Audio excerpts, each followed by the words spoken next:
JamesAllen.com is the online destination to easily design a customized engagement ring and save up to 50% compared to traditional stores. You pick a diamond, whether it's lab-created or earth-created, James Allen has over 200,000 conflict-free stones. Then you pick your ring setting and metal. And if you need some help, they have real-time diamond consultations available, where an expert can walk you through it all. Get 25% off your order at JamesAllen.com, code podcast. That's JamesAllen.com, code podcast.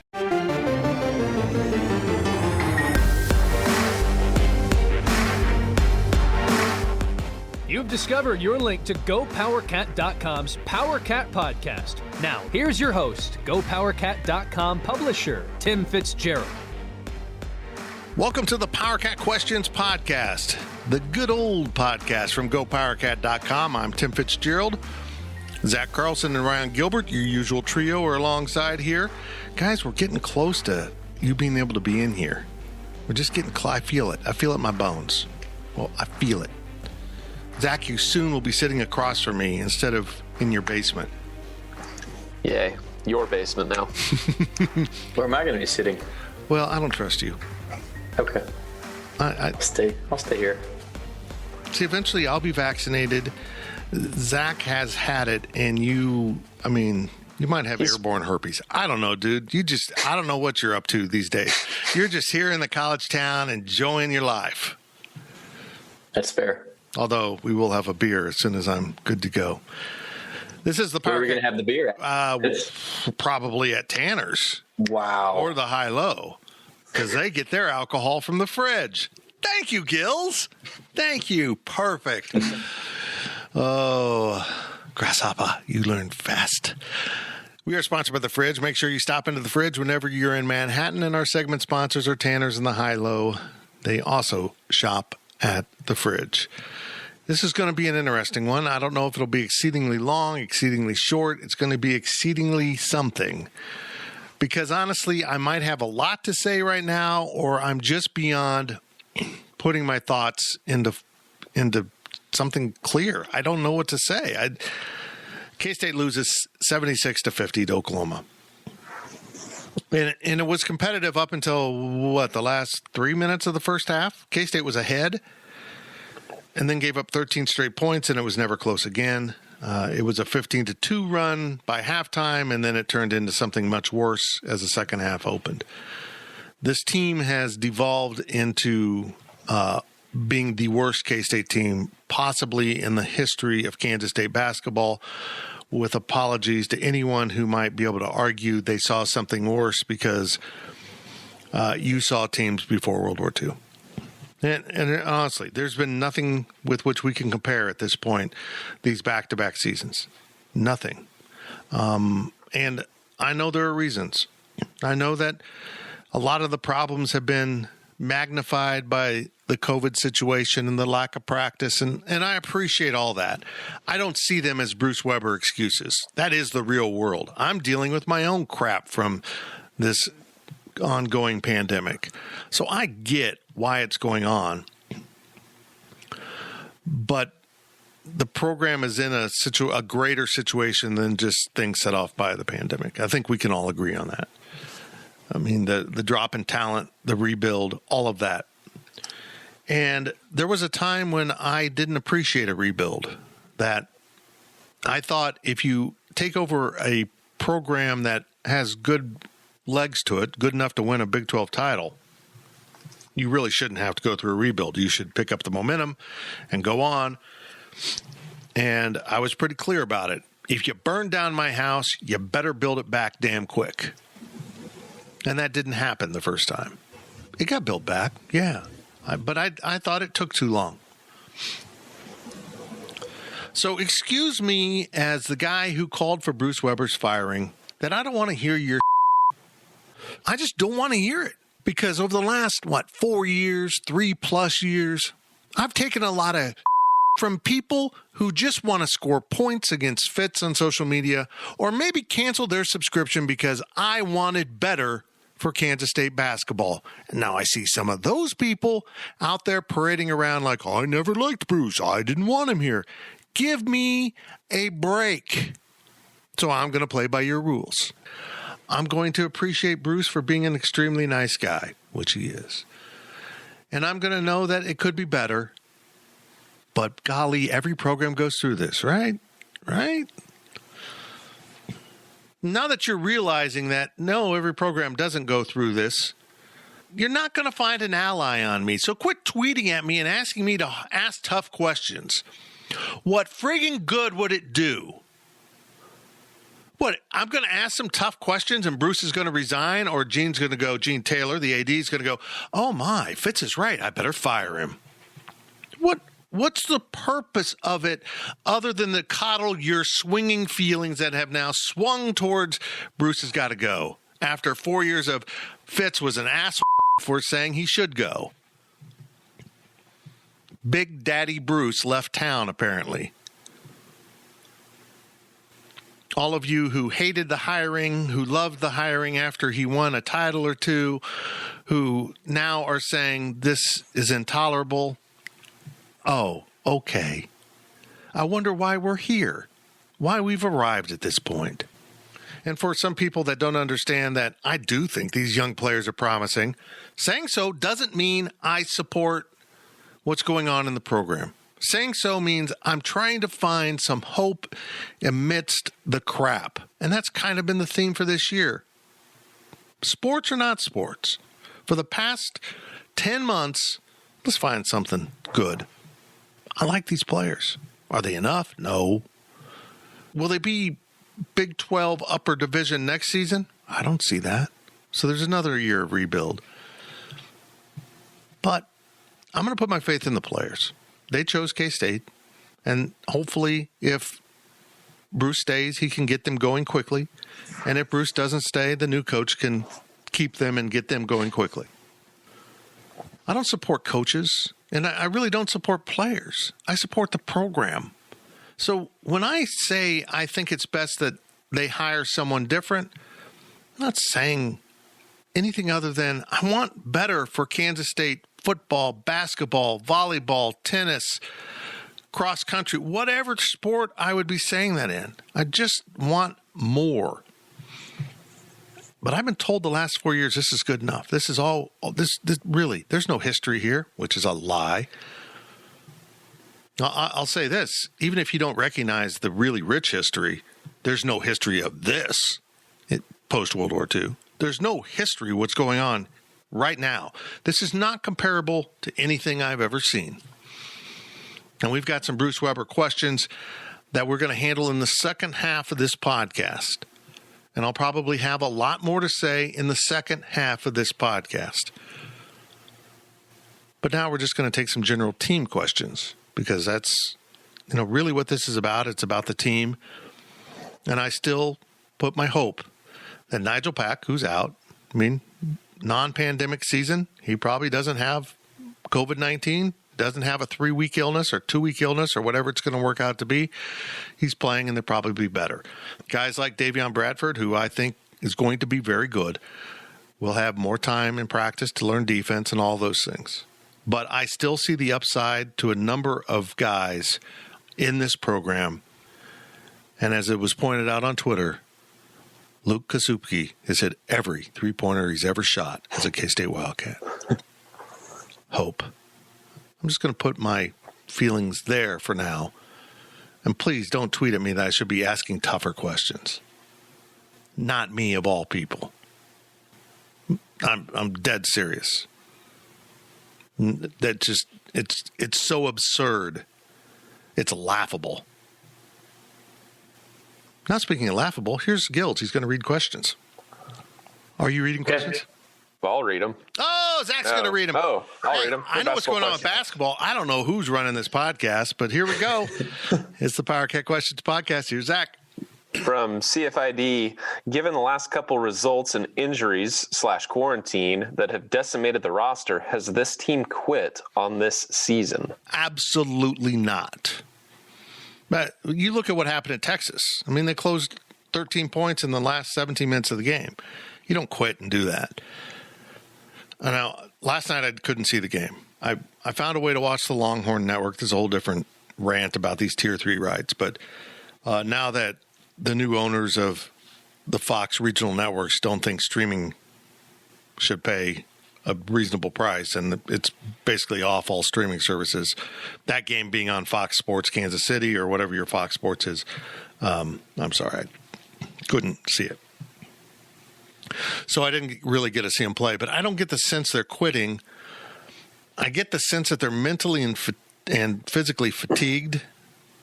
This would suck to go through. They're just not prepared to be Big 12 competitive. Period.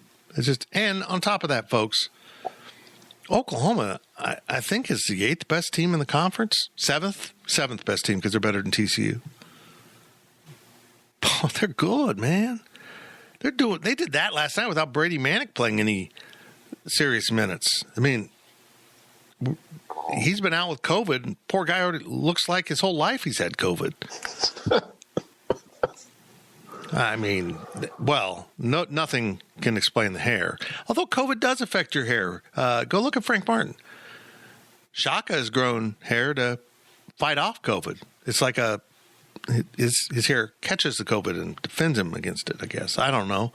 But Brady Manick hardly played, and they still kicked K-State's ass. Then kicked K-State's ass with some players who have been on the roster who haven't been contributors, but now have been coached up and suddenly are contributors.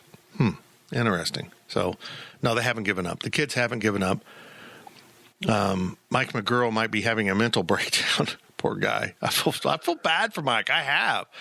We'll get to Mike. Oh, so no, Gills. I assume you don't think they've quit either. No, and I'm more of the optimist, than anyone looking at the basketball team. But Ezeagu was asked last night in the press conference if anyone had checked out on the team, and absolutely not. If anyone is, deemed to be that they checked out, they'll check on them, is what he said. So, these guys still care. I mean, it's like you said, Oklahoma's a good team, and the Big 12 is just that rough. But what you were saying earlier at the beginning, Fitz, there's light at the end of the tunnel with these players, and we can argue Bruce and all this and that all we want, but Bruce is here and the players are here. I would say that last year was far worse than this season. There was I think Bruce still has control of this locker room. He's dealing with a lot of injuries. Last year, there were not really many injuries, and he just didn't have control of that team. So, there's not much to say after a 26-point loss. But like you said, Fitz, they were up by 5 late in the first half. Like most people, I don't think, watched this game. So you look at the final score and say, lost by 26, another one of those games. But Ezeagu looked good in his return. Kazubke was hitting threes, like you said. So I'm still optimistic about this team, given the situation that they're in. I'm not saying it's okay or a good thing or a bad thing that they're in the situation. Personally, I'm okay with it, and I'm looking forward to what they can continue to do. I agree. Zach, go ahead. Yeah, I don't think that – I guess once these players come back, and I know that the Big 12 schedule is tedious, it's tough, but I think that these last 10 games or so of this season that we're going to see are going to be really telling to see how this team comes back together from all of these injuries, quarantines, COVID-related illnesses, holdouts, whatever. Let's see, now that Luke Kazubke's playing, Casey Ezeagu's playing, once these guys get back, let's see how all of these pieces finally fit together. We talk about all the time, Shane Southwell saying, once you play 8 games, you're not a freshman anymore. These aren't really freshmen anymore. Let's see how they've grown. Let's see how they come together. I still think that there's some wins on the table for this team. Just the nature that COVID is. You never know.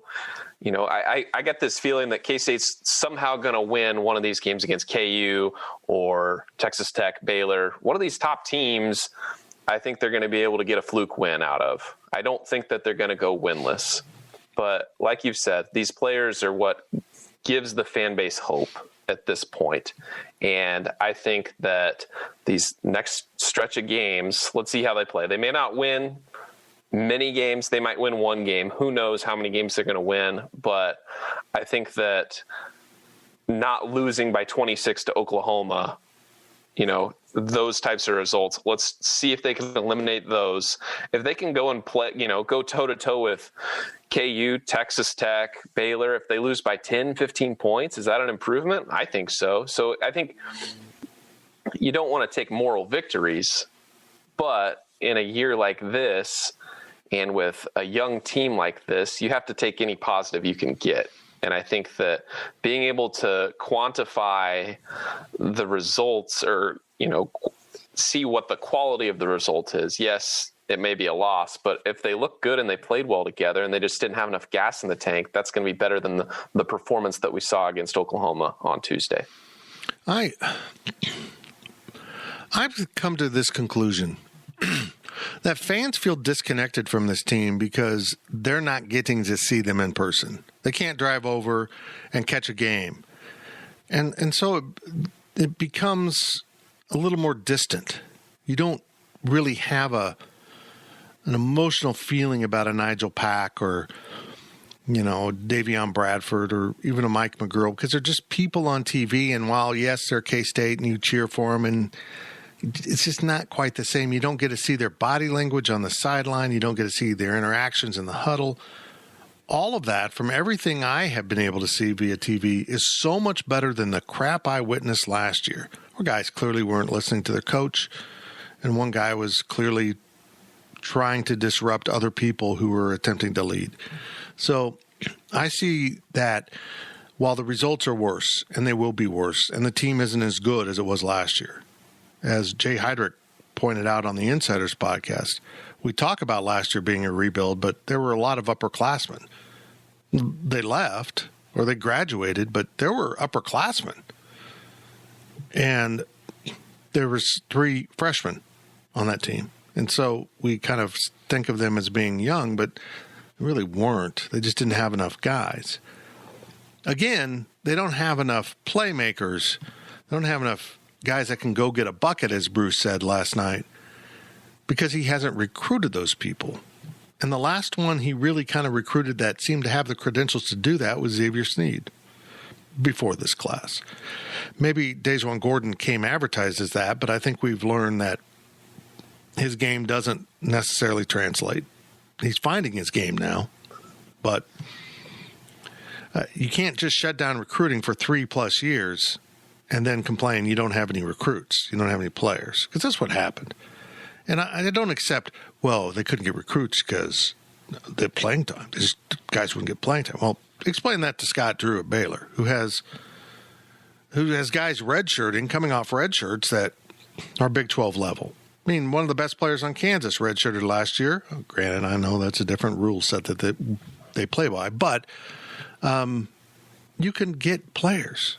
You can get players. Baylor is loaded with players, all kind of similar players in many ways. So it's not like players immediately turn away from competition.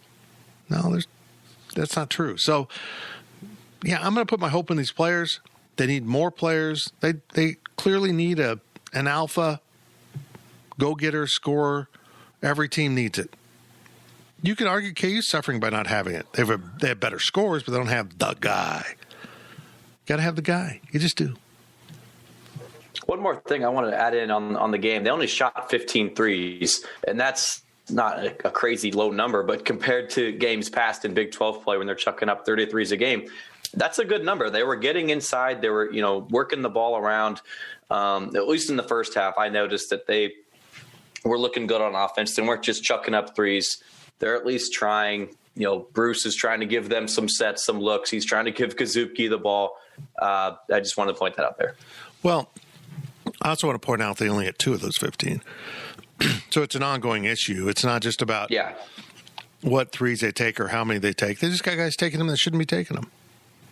I'm sorry. Dejuan Gordon took an early shot clock 3 in the first half. Why? Why is that even tolerated at this point? Mike McGurl hit an early one, and Luke Kazupke hit his one he took in the second half. Those are the 2 threes, and everything else was clanked. Why? Okay, it's the only shot you got at the end of a shot clock. I get it. Why are you taking anything with more than 10 seconds from behind the arc unless you're just wide open. Wide open. And if you're that wide open, you probably have a lane to the basket. It's not, the game isn't about shooting 3-pointers. It's about making 3-pointers. And if you're not capable of that in practice, why in the hell would you be capable of that in the game? Bruce, you got to tighten down on this. Make them do what they do best and put them in positions to do that.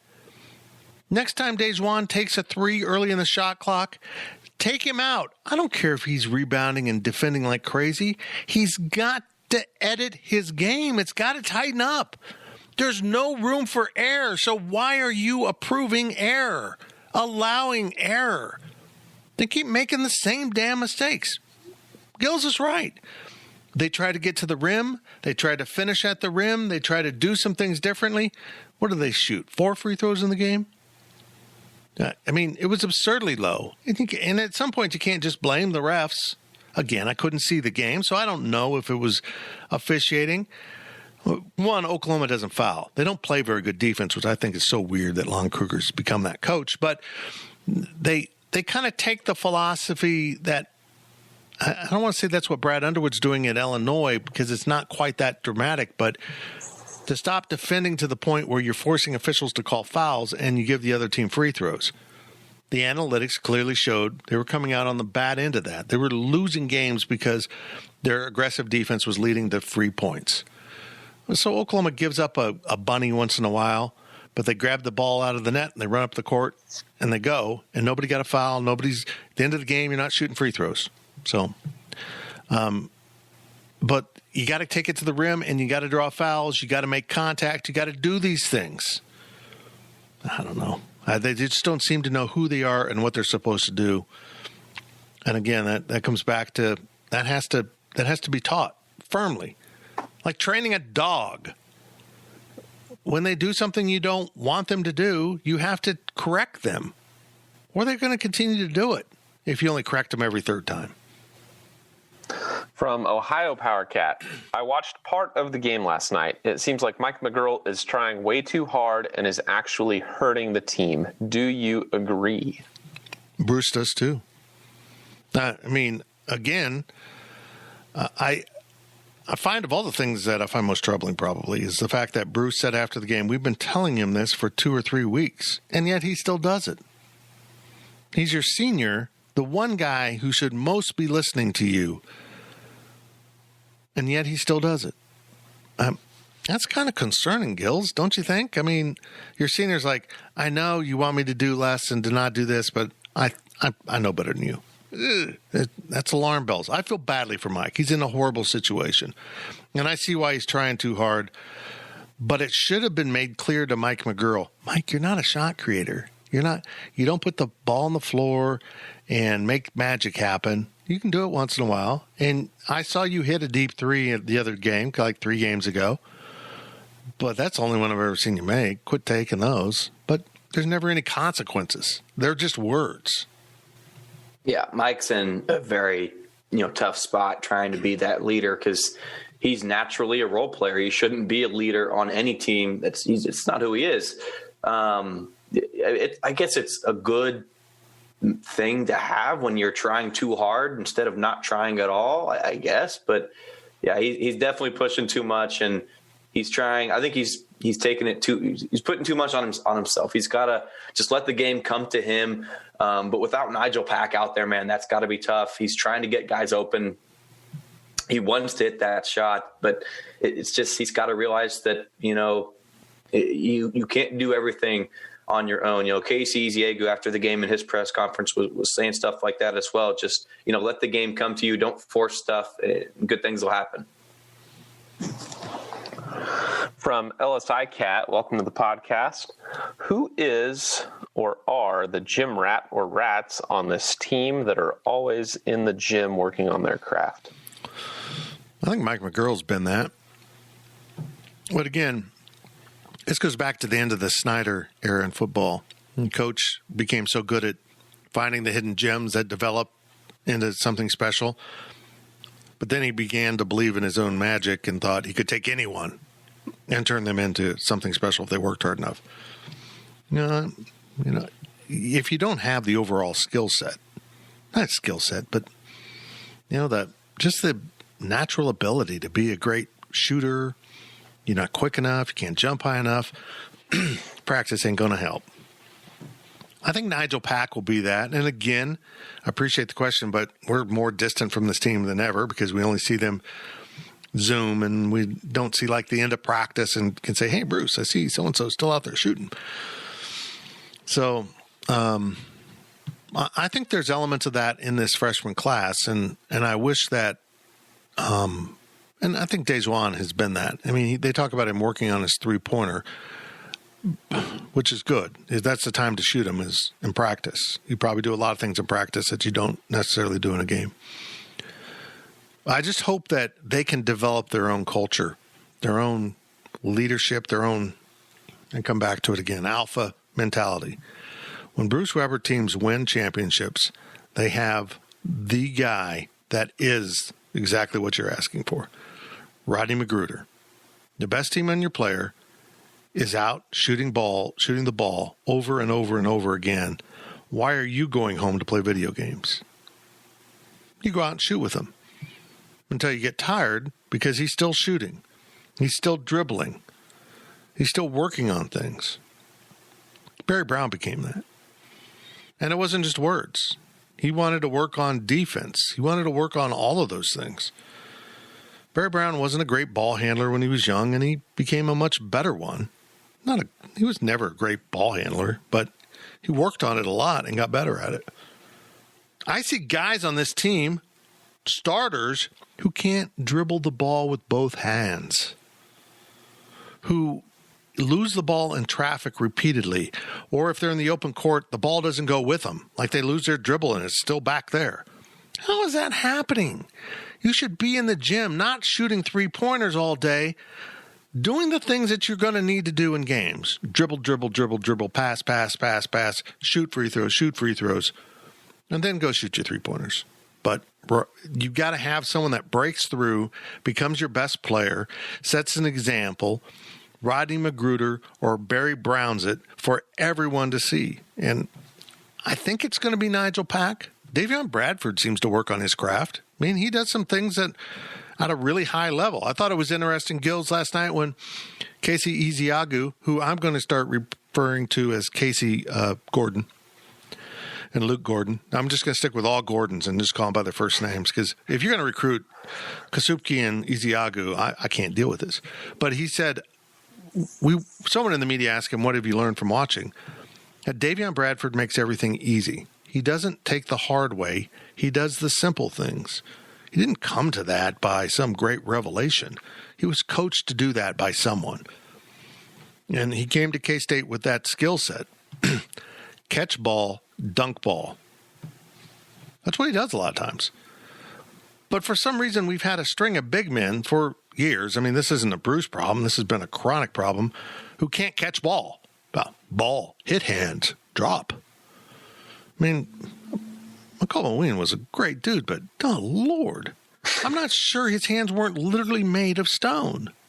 And it's been, Lou Cologne, on and on and on. These guys seem to actually have pretty good hands, and it's step one to being a good big man. It's not just about being, it is about being big. You got to be a big man. It's not just about your size and your strength. If you can't catch the ball, you're not a good rebounder, you're not a good scorer, nothing. You can't do anything. Maybe you can set picks, which is what we've had at K-State. So, yeah, I think there's some guys here that really want to get better. Again, I'm putting my faith in that. My answer to the gym rat would actually have to be Antonio Gordon.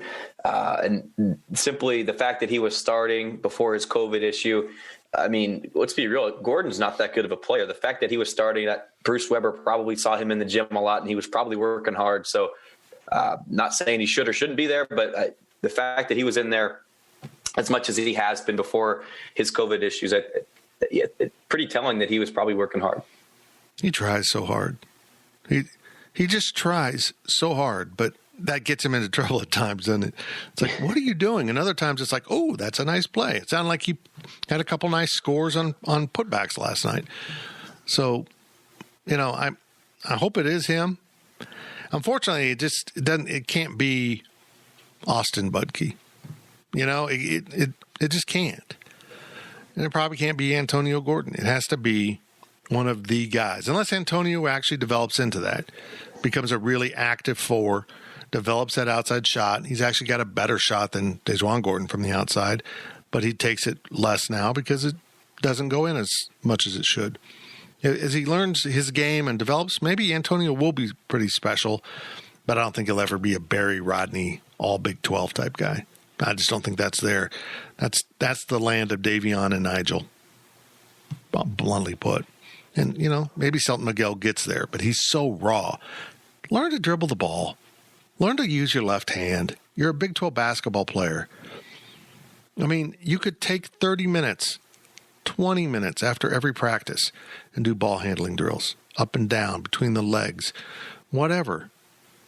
Yeah, being a great ball handler and a great passer is a lot cooler than being able to shoot three-pointers. I mean, that's tougher. So I want the gym rats. Bring on the gym rats. Last question of the first half from Riley Gates. Who? Is there a reason fans seem to be more open to giving these young hoops freshmen more time to develop to the college level, but Will Howard gets thrown into a QB1 role in the Big 12 as a freshman, and he's expected to lead K-State to success? It seems to be two different grading scales. And what's weird about it is Will Howard wasn't recruited to play right away. These guys were. They were literally recruited to be the team. It's probably just expectations of the program. We expect more from K-State football than K-State basketball, which is kind of weird because we've been told it's about the championships on the basketball side, why we can't have a new coach because he's won 2 championships in now 9 years. I'm going to count this. I'm going to go out on a limb and say they're not winning the Big 12 championship this year, okay? So that people just have such lowered expectations. They've settled. They expect this. And this is worse than Asbury and Oldridge, and the numbers back it up unless they have a surge at the end. This is unprecedented. So I think it's about expectations, and I just think K-State should expect more. The only thing I would say is Howard struggled to throw a spiral. Howard really struggled in some fundamental things that a quarterback should be able to do. And I'm not saying that he should be able to perform at a high level because he's just a freshman. I get that side of it, Riley, I do. But, you know, Nigel Pack can hit the open three. Davion can use his hands and dunk the ball. So that's, I guess, there's a little bit of discrepancy there between the football and basketball players. But overall, I think if you're going to criticize one, you got to criticize the other. It is a good point. I just find it interesting that the culture of basketball is, well, Dejuan has a sprained ankle, and this guy has an injured back, and this guy has this and that. And that's not just Bruce. Coaches talk about that stuff. But in football, you literally can't talk about Will Howard has a bad shoulder because someone will go after that shoulder. You know, you don't see guys on the basketball court saying, ooh, Dejuan has a bad ankle. I'm going to step on his foot. It's just the different cultures and the types of football. I'm convinced Will Howard was beaten up and had some shoulder problems by the season's end, but you can't bring it up. You can't mention it because then you put a big target on that injury for the opposition. Contact sport. There we go. Just like my sport of volleyball. Just hit him in the face with a ball. Be mean.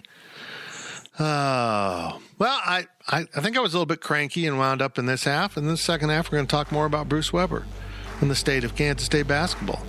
I might go to the fridge during this break. I'll be back. The PowerCat Podcast will be right back. With Blue Link Plus, you can access your Hyundai Tucson Limited remotely. Doors unlocked, temperature set, lost car found. There it is. Get complimentary class-leading Blue Link Plus. Call 562-314-4603 for complete details. Selling a little or a lot? Shopify helps you do your thing, however you cha-ching. Shopify is the global commerce platform that helps you sell at every stage of your business. From the launch your online shop stage, to the first real-life store stage, all the way to the did we just hit 1 million orders stage. Shopify is here to help you grow. Whether you're selling scented soap or offering outdoor outfits, Shopify helps you sell everywhere. From their all-in-one e-commerce platform to their in-person POS system, wherever and whatever you're selling, Shopify's got you covered. Shopify helps you turn browsers into buyers with the internet's best converting checkout. 15% better on average compared to other leading commerce platforms. And sell more with less effort thanks to Shopify Magic, your AI-powered all-star. Shopify powers 10% of all e-commerce in the US. And Shopify is the global force behind Allbirds, Rothy's, and Brooklinen, and millions of other entrepreneurs of every size across 175 countries. Plus, Shopify's award-winning 24/7 help is there to support your success every step of the way. Because businesses that grow with Shopify. Sign up for a $1 per month trial period at shopify.com/Odyssey Podcast, all lowercase. Go to shopify.com/Odyssey Podcast now to grow your business, no matter what stage you're in. Shopify.com/Odyssey Podcast.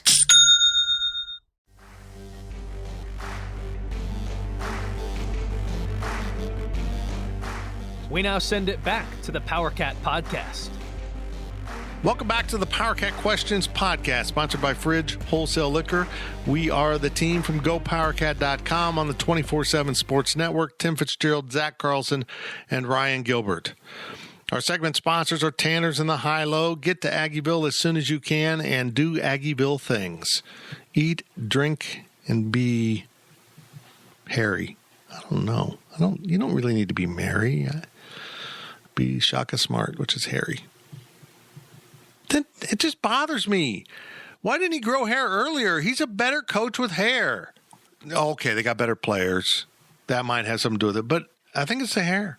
He's better with hair. Let's hear some more stuff about K-State basketball. Zach, take it away. From K-Ned, how bad of a sign is it that actually trying Bruce can't post better results than apathetic Asbury?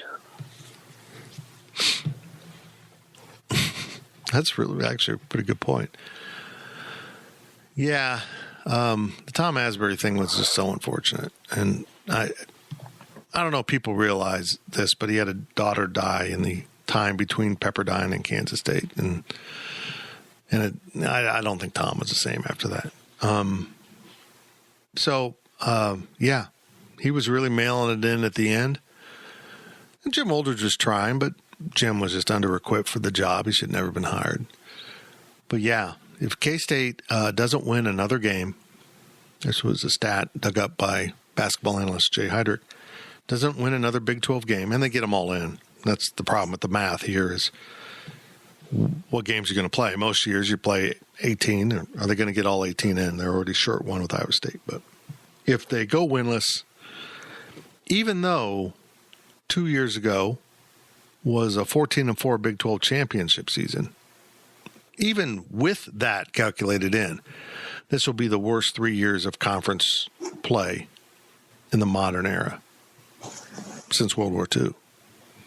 Even Jack Hartman, who struggled his last 3 years, will have a better record. It still is better, percentage-wise. Numbers are different because he played different number of games in conference play, but it was still below 40% winning, but it was better than Asbury and Wooldridge. But this will be the worst of them all if they go winless. And it'll be still in between Asbury and Wooldridge if they win another game. Why is this even a conversation?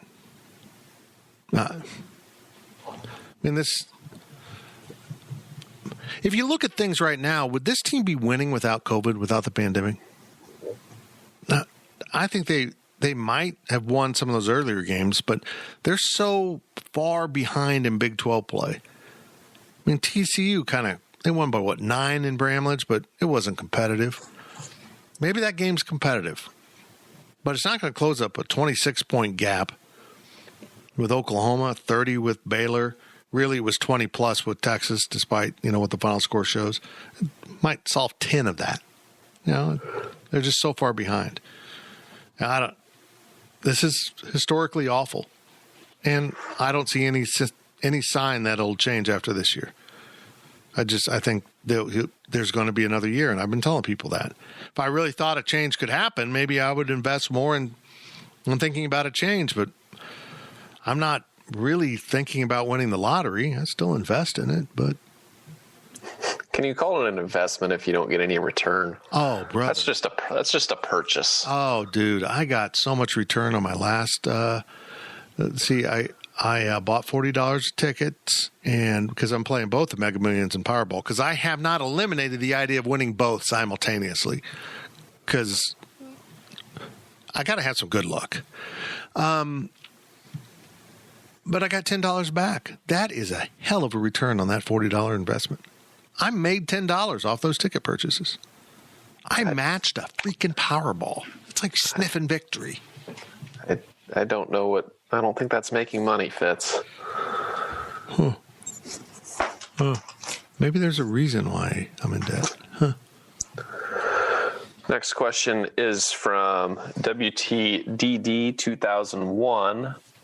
No, excuse me. I skipped one. Oh!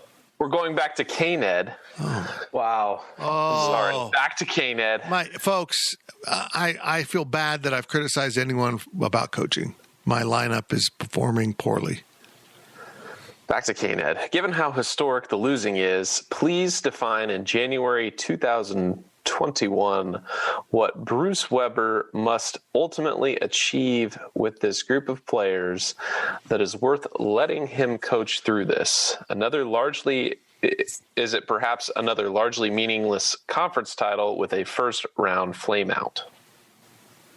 No, it's not even that high. I mean, I think that the standard being so low right now, and see, K-Ned, I love the question, but it doesn't matter what I think or Gil's think or Zach think. What does Gene Taylor and General Richard Myers think? That's all that matters, and they're not going to give. No good leader is going to say, well, he either does this or he's out, because you just don't put yourself in that position. But sadly, it's so bad. 6-12 sounds pretty damn good. And 9th place, maybe 8th place. Whoa! No, dreams can't come true. See, I've been a believer. Again, I'm going to repeat it. If you burned down my house, you better get it rebuilt. So no.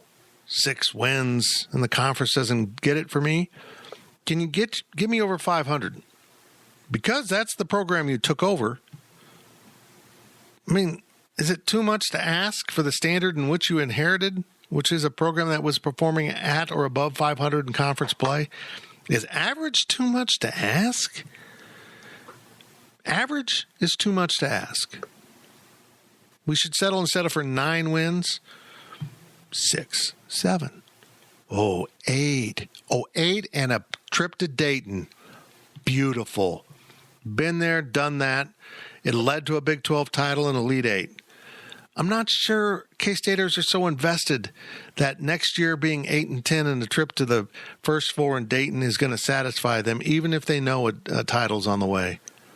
Because who says that the next coach might inherit these players and win a title? It's not like that's unprecedented at Kansas State, is it? The thing is, though, Fitz, when you go back 4 years, if you want to divide everything, the wins and the losses together, it basically is average. K-State is average. It's just you have really high highs and you have really low lows. It's very volatile on what your season might be. You could be really good. You could be really bad. And I guess to Gene Taylor and K-State, that is average, and that's good enough. It's below average now. And it's below average. Yeah, it's below average now. But a chance at a conference title twice in 9 years or twice in 10 or 11 years, because I don't see them winning one in the next 2 years. I mean, at what point do you run out of titles for the number of years that Bruce Weber's been here and throw in the number of bad seasons he's had? At what point does the math just say, you know what, we're going to be better off if we move on? Because, COVID's a problem this year. You can't have fans in there, but fans are less engaged. And why would you be a fan and engage with this product? So, maybe K-State moving that Stanford game to Dallas, Arlington, mama. moving it to Arlington, making that $2.2 million. Hey, I know that the athletic department is much more financially strapped than just being able to say, hey, move a football game to pay Bruce Weber's buyout. Is it outside of the realm of possibility? Is it really outside the realm of possibility that, hey, we can raise some cash and we can make a change? Hey, Zach, you're a racing guy, a Formula One guy. Let's say you own. I thought you were gonna say something else. Let's say you Jeez. own your own Formula One team and you're financing it, and I don't know, maybe they all get wealthy doing it. I'm not sure, but you hire Gills to be your driver. And that seems like a sketchy move to start with, but let's set that aside. I mean, that's not a good decision. I've got a lot of experience driving pizzas. I would like to throw that out there, but go on. There you go. So okay. Gills is driving the Pizza Hut Formula One vehicle. Okay. So we've tied it all together now. Okay. But every fifth race, he wins. But every 4 out of 5 races, he totals your car because he's just not paying attention enough. And you got to rebuild the damn car over and over and over. But he wins every 5th race. You get a hold up a trophy and the hot girl sprays you with champagne, which who doesn't want that? Now you spray yourself with the champagne. Oh, that seems disappointing. It seems like my... Never mind. Is it bad that I'm actually thinking about the math on if this could actually work? No, because it's kind of what. Because you're right though that why go out and crash 4 times and maybe you get a win the 5th time? Yeah, it doesn't make any sense. It's expensive to do that, but it's fun to think about in a Formula One way. So that would actually work. So the supermodel from Lithuania, or wherever the Formula One race is, I don't even know. Doesn't spray you with the champagne? Just hand you the champagne?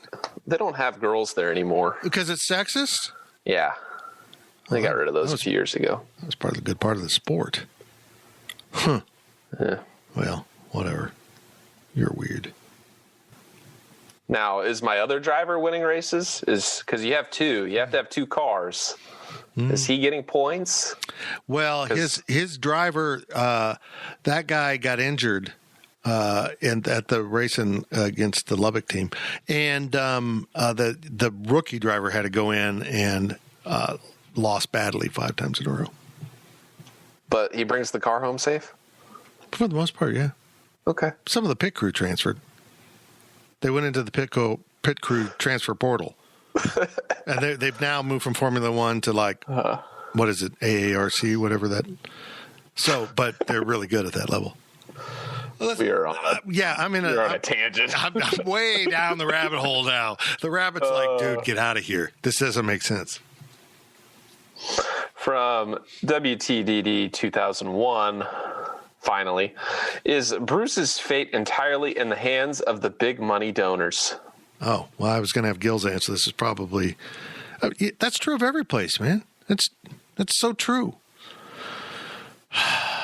Us plebes don't get to have much say. Because at the end of the day, the money donors, if they're not happy, they don't donate as much. If they are happy, they donate. If they're really unhappy, they donate to get rid of the coach. That's why I couldn't be an AD. Now, maybe at K-State it's easier because the Jack Veneers and Carl Ices that we've had be our big money guys might have feelings and might have opinions, but their love of K-State isn't based on that.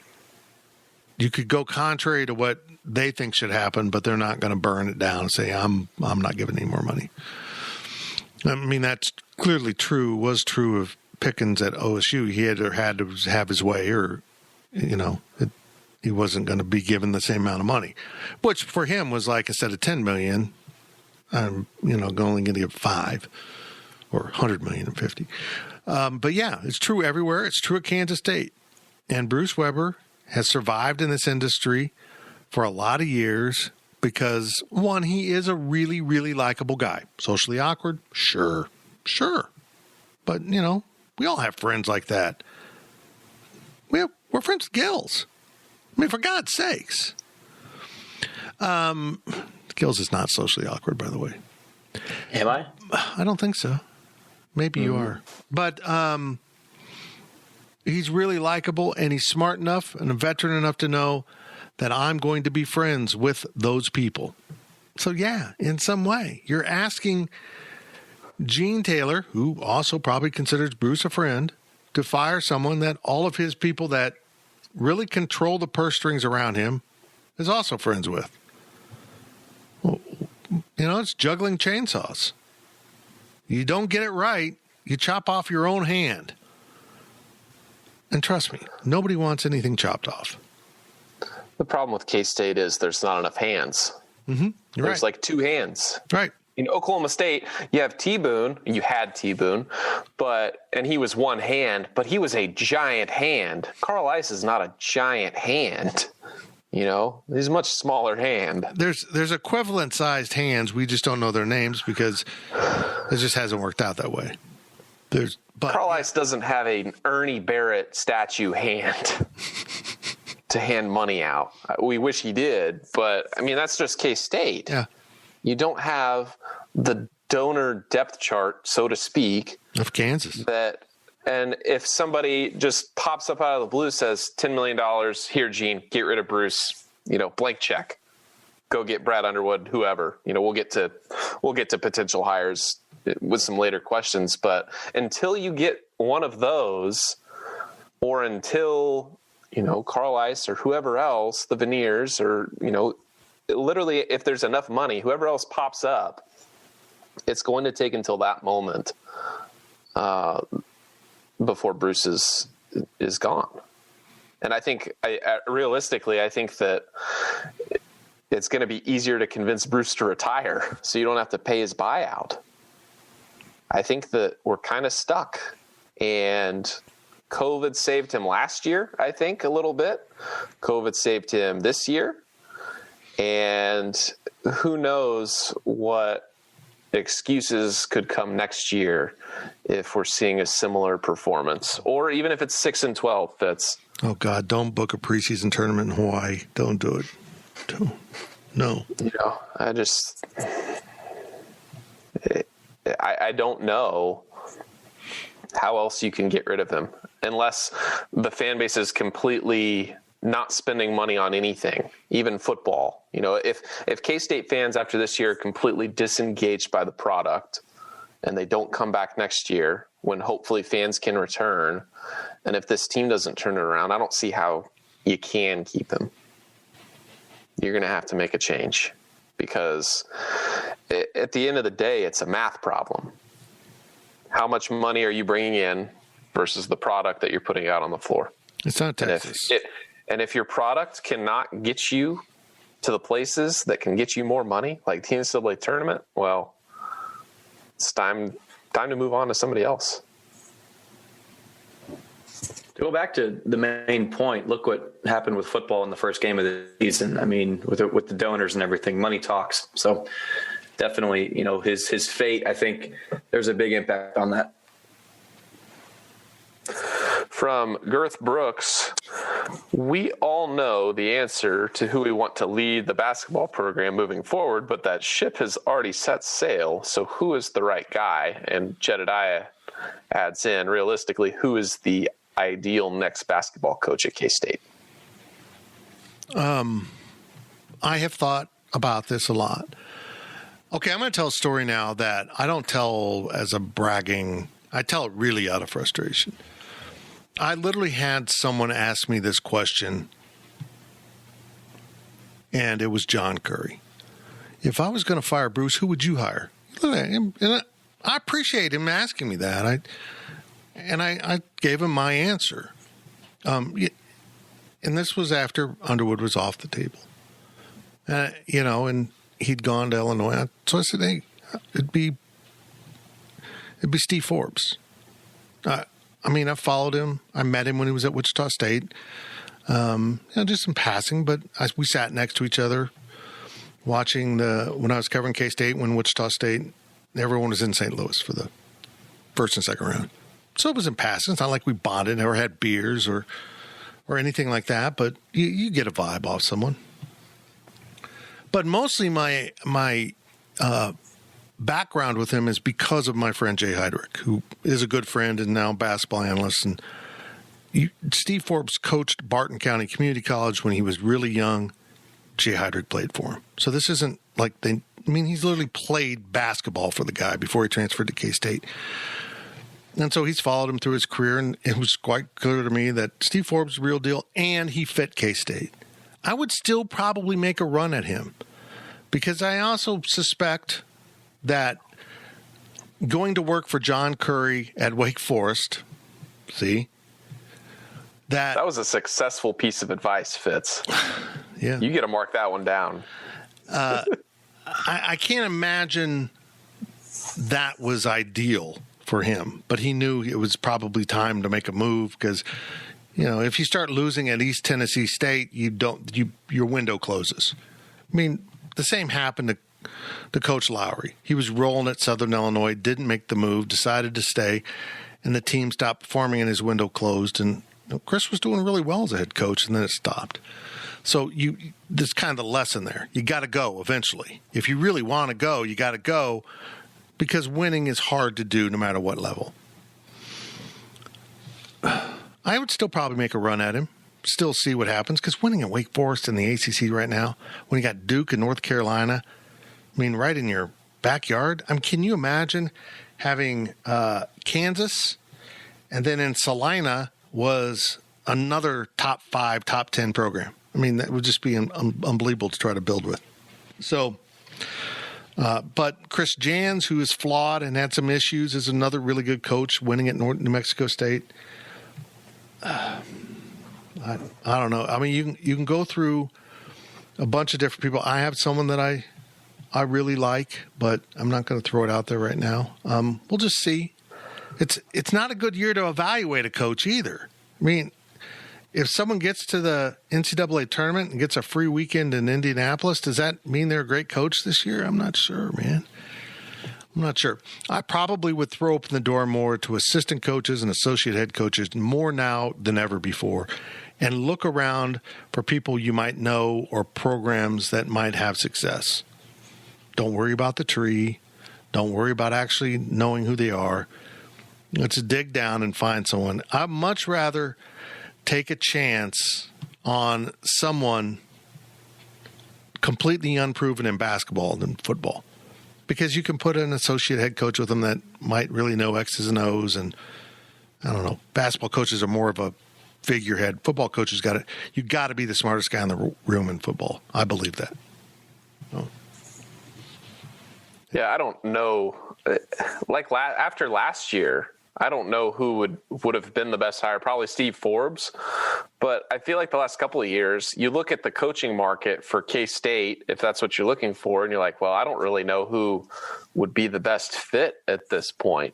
Everybody you want is gone and tied up, and you're kind of left with these unproven guys that also don't necessarily have any ties to K-State, which – a lot of times, yes, you're going to have to go outside of, any sort of relationship or, coaching tree, whatever. But that is something that, you can at least look at, and there's some hope, I guess. When you think about Brent Venables for football, him coming back to his alma mater, that would be cool to see. But, it wasn't going to happen. But there's no guy in basketball like that right now. Maybe Steve Henson. But there's no guy now that Brad Underwood's off the table that you look at and say, hey, that's the guy we want and we can afford and will come and move to Manhattan to coach K-State. I don't even know how Coach Henson's doing right now. He's still at UTSA, right? Yeah. Like I said, Yeah. Oh, well. Hold on. I'm just going to say it. I wasn't going to say who I really like and wanted, but I'm going to say it because this goes with how I was thinking. If you're going to roll the dice on someone, because I started looking around the assistant coaches in the Big 12, and there's some guys that maybe, but the guy that I just keep coming back to that I feel like culturally is a good fit, understands K-State basketball, understands recruiting in places like Kansas City and St. Louis, in another area where K-State's had some recent success. Baltimore, who's a young guy that's on the rise, is Kim English. It's a former Missouri player. Get over it. He's with Rick Barnes at Tennessee now. He's been with Frank Haith in Tulsa, former head coach, his former head coach, and then he went out to Colorado with Tad Boyle. Now he's with Coach Barnes, and everyone recognizes him as being brilliant, but he's 32. Is that too young? I don't think so. I mean, Lincoln Riley wasn't too young for football, and that's a bigger gamble. They had him on staff. They understood who he was, and they had more information. I love Kim English. He's a good person. Everything about him seems like he's a good coach. He was a hell of a competitor. Go find a experienced head coach to sit at his side and 2 badass recruiters, and let's go. I mean, how absurd is that thought compared to Doug Gottlieb? I mean, some of you were really upset K-State didn't hire Doug freaking Gottlieb and got an experienced coach in Bruce Weber. Doug Gottlieb. So I guess when I come down to it, I'm not embarrassed to say I would love Kim English to be the head basketball coach at Kansas State if the job comes open. I'm not going to campaign for him. Been there, done that, and was roundly insulted for years for it. But, if that comes open, he will be on the hot board. Let's put it that way. Pretty sure Kim English, back when he was a player, he said that K-State was either one of his favorite places to play or the fans were the nicest to him. Yep. Because he always got along, I think, after the games. He's a good guy. Yeah, I mean, fans around the conference just appreciated his competitiveness because it wasn't like, I don't know. I mean, sometimes a really competitive guy comes off as a jerk, but Kim was never that way. And I think Nigel Pack will be kind of respected in the same way as a competitor that isn't a jerk. Yeah. From claws out, balls out, does it pay to cheat in NCAA sports? Absolutely. The penalties don't seem enough to deter it. And if you're not cheating, you're not trying, seems appropriate in this day and age. It absolutely pays. And until the NCAA puts its foot down and makes an example of a Kansas or someone like that, it always will be. There's way more upside. Tennessee football just apparently turned in a bunch of violations, probably so they could not pay Jeremy Pruitt his buyout. Yeah. But, I mean, it's just so blatant. They're supposedly putting money in McDonald's bags. Here's your Happy Meal and $1,000. That's the best part of the story. I remember Brett Regan and I, when we went to West Virginia one of the first times and stayed at a historic downtown hotel that had a cool bar on the upstairs, we were sitting there with the bartender, and he said, it's just not the same. Football isn't the same anymore because when football was really rolling here, this is where on Friday night the players would come to get their money from the alumni. It was that open. The bartender knew what was going on. So, yeah. And this is always my comparison. This is always my analogy for bending the rules in basketball. Just bending. What is the speed limit on the interstate highway now, Zach? 75 in Kansas, very least. So if you go 72 so you don't exceed the limit, are you getting passed? You're a moron if you're going 72. If you set your cruise control at 82, do you get pulled over or do you go past a bunch of people and get there quickly without really getting penalized? Yes. That's basketball. That's football. Go 82. We're doing 72 in the right lane. And, it's the tortoise and hare thing. Over the long haul, over 5 years or 4 years, we win a Big 12 title. We're exhausted from that and then losing the first round of the tournament. But, you get somewhere. It just is a lot more difficult than it needs to be for you. Go use the rules to your advantage the best way possible. Now, the problem here isn't that people are going 82. It's that Kansas is in the left lane doing 105 and nobody stops them. We all know what's happening. I mean, if you really drill down with KU fans, they know it. They don't want to admit it, but they know it. Of course it's happening. How do you not know it's happening when the parking lot out behind your storied field house has got great cars in it driven by players from impoverished backgrounds. How the hell does that happen? So it's happening. Just do whatever you can. The rules aren't black and white, exist in the gray. It can be light gray. I prefer medium gray. There's a lot of dark grays out there that do some stuff. We lived in the dark gray here, got some great players. Stuff going on that you're not directly tied to. Okay. It's exhausting because it should be the speed limit's 75, and that's, you go 76, we're going to come and slap your knuckles. But it's not that way. It's 82, and you're all right. And if you're the right car with the right driver, 105 is just cool with us too. Have fun. You're going to get it way ahead of everyone else. Last question of the podcast from K-Ned. Last week you mocked any pushback over moving the Stanford game with arguments like losing an 8th game you never had, and they won't have to raise season ticket prices that won't go down, guaranteed the baseline of 7 home games. Yet you openly report the Mizzou game will probably get moved, which would cause home games, would result in 6 home games. And as you pointed out, the athletic department would still charge for 7. Are you for or against moving the Mizzou game now that the Stanford opportunity presented itself? Did I ever say I was for it? I just said it's going to happen. I didn't say I was for it. No, I don't even think we said it. I don't even think we said it was going to happen. We said it could. Yeah, I never said I support that. I don't support that. Don't put words in my mouth. Just because I mentioned something might happen means I endorse it? What the hell? No, I don't want games moved to Kansas City. Now, if this was like a bonus game, like you could play 13, which would be ridiculous. Yeah, play Missouri and Kansas City. If financially, if you get the home gate one year and they get the other, I get it. But no, I don't want the local businesses to lose out on a 7th game. I don't want that. You can't just say, you mentioned the 8th game. That's an important part of this metric. That's really critical. People would be bitching if they had to pay for an 8th home game. Now they don't have to pay for it. They're bitching.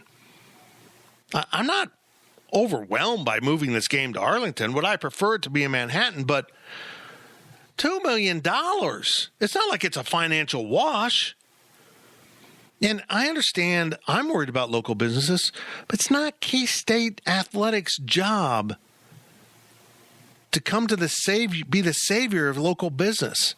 Just don't harm them by having fewer than 7. That's kind of the deal we've got here. Going to play 7 at home. It's only a 50,000-seat stadium, so the idea that people come and pay more for a Stanford game, well, I understand it's probably true because it's human nature, but still 50,000 seats, it should have roughly the same economic impact home. Really, the kickoff is more important. The one thing I think athletics could do is any game that they have any control over the kickoff time should be a mid-afternoon game between 2 and 3:30. You get the morning lunch crowd, you get the evening post-game crowd. Everyone really benefits in Manhattan from that. But no, I'm for 7 games at home. I'm just saying Missouri might happen. I don't think it'll happen because Arrowhead seems to have backed away. The Hunt family seems to have backed away from trying to host these games. Jerry Jones is nuts. If he wants to pay someone $2.8 million or whatever it is to move a home game, yeah, people are going to move the home game. Take the money and run. You still get your 7 home games. Those all are part of the equation. It's like taking the plus sign out of any equation. Well, then the equation doesn't make sense to me. I'm all in. But no, I want 7 games at home. Absolutely. I mean, it's not like a financial disaster if a game's in Kansas City. It's not a great hardship against the whole fan base that they have to drive to Arlington. Got that right. Arlington. But it does still suck for the people in Western Kansas to now tack on 2 more hours. But I want 7 at home. I absolutely want 7 at home. I got friends in this town whose whole livelihoods are in peril right now because of what's been taking place. And I know how important each one of those home games is. each one of those home games. The same way I realize how important Fake Patty's Day is and why I fought for that and will continue to fight for that and continue to say that the city screwed up its own economy over some kind of weird this is just so unfortunate. People are drinking. People are having an Irish party, which they have all over the country. So, no, I'm all for helping business. Hell, I'm the supporter of Fake-A-Ween and the Fake-A-July. Fake them all, man. If the bar owners can make lots of money, close off the streets, have the cops be friendly and look out for people instead of trying to disrupt the fun, treat the bars in Aggieville the same you do in downtown. If they're way too crowded, thin them out, but don't enforce some absurd number that you don't enforce other places. Yeah, I'm all for it. I support local business.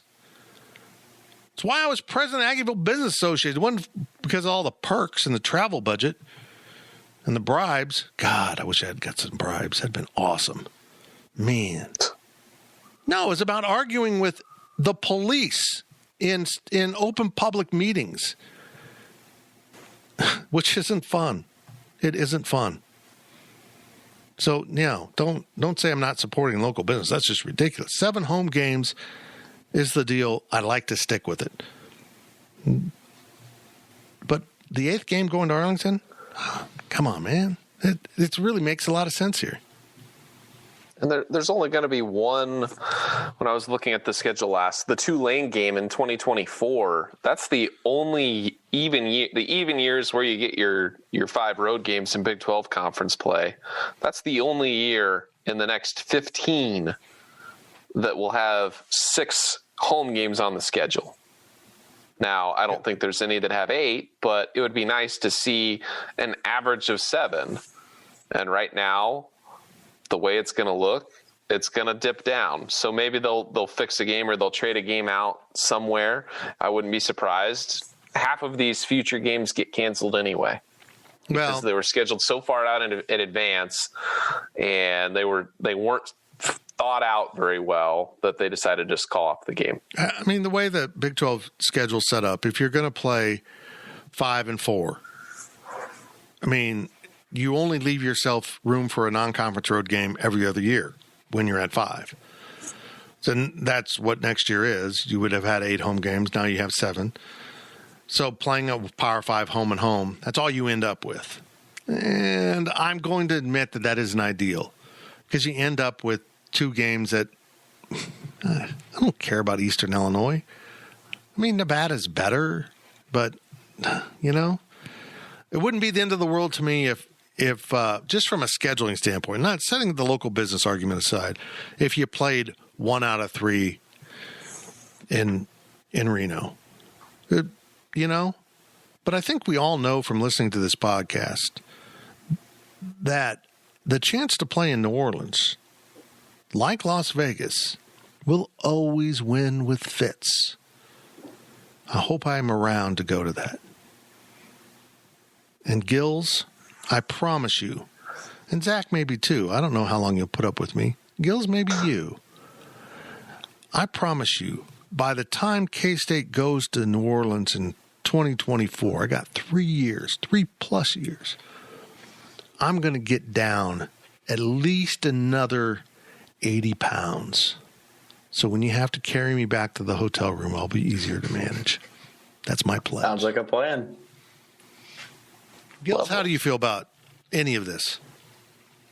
Yeah, I mean, good discussion overall, man. I'm you know, it makes sense, you know, for someone who just looks at it and sees that a game gets moved to Texas, you're going to be frustrated, but there's a lot of money involved, and especially with, you bring up a great point, the season tickets. So, yeah, I'm with you guys. You sound like Fitz was a professor in a Zoom call, and you just got called on to answer. I feel like I was on a discussion board and I had to give a positive comment to someone's work. Thank you.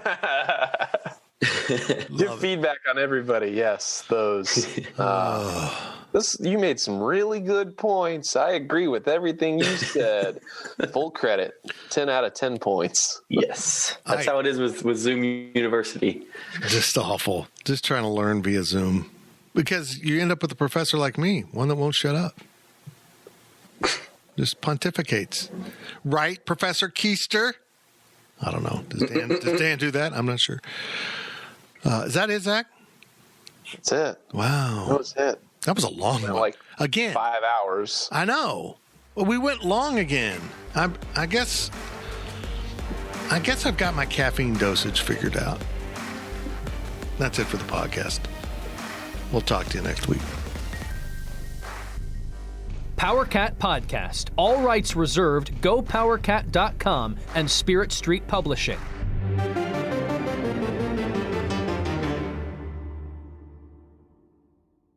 Get in on the action with the world's largest sports book, right at your fingertips. Circa Sports Iowa is where the pros play. Enjoy the highest limits, lowest takeouts, competitive betting menus, and the best customer service. Now you can download, fund, and bet like a pro from anywhere in Iowa. Circa Sports Iowa. Sports betting the way it should be. Download your new bookie today. Visit circasports.com for details.